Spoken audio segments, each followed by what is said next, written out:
गरीब college student आरती को अपने मदद करने वाले अमीर बिजनेसमैन अर्जुन से प्यार हो गया था, लेकिन अर्जुन की जिंदगी में पहले से ही उसकी परफेक्ट मैच और बचपन की मोहब्बत निशा मौजूद थी। इसलिए आरती ने अपने दिल की फीलिंग्स हमेशा छुपाकर रखी। लेकिन एक दिन अर्जुन का बहुत भयानक एक्सीडेंट हो गया। एक्सीडेंट में उसने अपने दोनों पैर खो दिए और सबसे बड़ा झटका तब लगा जब निशा भी उसे छोड़कर चली गई। आरती अपने प्यार को इस हाल में टूटते हुए नहीं देख पाई। जब अर्जुन अपनी जान लेने की कोशिश कर रहा था, तब आरती ने उसके हाथ से चाकू छीन लिया और उसे समझाया कि वो अकेला नहीं है। आरती की हिम्मत और 3 साल की सेवा ने अर्जुन की जिंदगी बदल दी। धीरे धीरे अर्जुन बिल्कुल ठीक हो गया। 3 साल तक दोनों हर वक्त साथ रहे और सबको लगने लगा कि अब दोनों शादी कर लेंगे। लेकिन जब दोस्तों ने मजाक में इस बात का जिक्र किया तो अर्जुन ने ठंडे अंदाज में कह दिया कि वो आरती को सिर्फ अपनी छोटी बहन मानता है। ये सुनकर आरती का दिल टूट गया। फिर भी उसने मुस्कुराते हुए अर्जुन को उसकी रिकवरी की बधाई दी। तभी अचानक निशा वापस आ गई। वो भी अर्जुन के लिए गिफ्ट लेकर आई थी, लेकिन सब उसका मजाक उड़ाने लगे। निशा एक्टिंग करते हुए वहाँ से चली गई। दोस्तों ने उसे गेम में चैलेंज दिया कि वो किसी अनजान आदमी का नंबर लेकर आए, लेकिन जब किसी ने निशा को परेशान किया तो अर्जुन गुस्से से पागल हो गया और उस आदमी से लड़ने लगा। आरती ने उसे रोकना चाहा क्योंकि वो अभी पूरी तरह रिकवर नहीं हुआ था, लेकिन गुस्से में अर्जुन ने उसे जोर से धक्का दे दिया। आरती का सिर टेबल से टकरा गया। जब उसने संभल कर देखा तो अर्जुन निशा को गोद में उठाकर वहाँ से जा चुका था। आरती को याद आया कि कैसे वही अर्जुन कभी उससे रोते हुए कहता था कि उसे छोड़कर मत जाना, लेकिन अब अर्जुन को उसकी जरूरत नहीं थी। तभी अर्जुन की माँ का फोन आया और उन्होंने घुमाकर आरती को समझा दिया कि उसका और अर्जुन का स्टेटस कभी मैच नहीं करेगा। आरती सब समझ गई और उनसे वादा किया कि वो जल्दी ही अर्जुन की जिंदगी से चली जाएगी। उसके बाद आरती ने हॉस्पिटल जाकर अपने जख्म का इलाज करवाया और फॉरेन जाने के डॉक्यूमेंट्स भी तैयार कर लिए। लेकिन अर्जुन को इस बात की बिल्कुल खबर नहीं थी। वो अब भी आदत के मुताबिक आरती पर डिपेंड करता रहा। एक दिन उसके पेट में दर्द हुआ तो उसने आरती को दवा लेकर ऑफिस बुलाया। वहाँ पहुँचते ही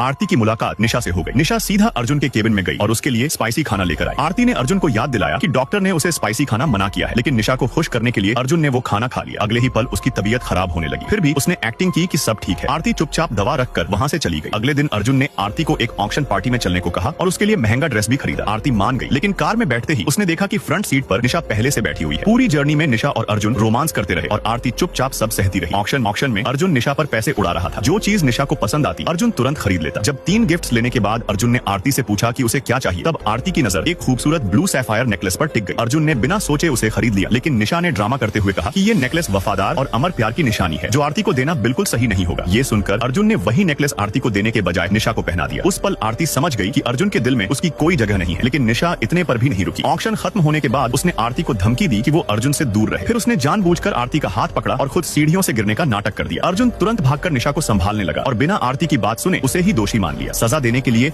अर्जुन ने आरती को वहीं अकेला छोड़ दिया और खुद निशा को लेकर चला गया। उस रात उसने फैसला कर लिया कि अब वो हमेशा के लिए चली जाएगी। अगले दिन अर्जुन का बर्थडे था। उसने फोन पर आरती से पूछा कि क्या उसे अपनी गलती का एहसास हुआ। आरती ने सिर्फ इतना कहा, हाँ मुझे समझ आ गया कि मैंने गलत इंसान से प्यार किया। लेकिन अर्जुन उस बात का असली मतलब समझ नहीं पाया। वो उसे अपनी बर्थडे पार्टी में बुलाकर खुद वेन्यू के लिए निकल गया। इधर आरती ने चुपचाप अपना सामान पैक किया, एयरपोर्ट के लिए टैक्सी ली और रास्ते में ही अर्जुन के सारे कॉन्टैक्ट्स हमेशा के लिए ब्लॉक कर दिए।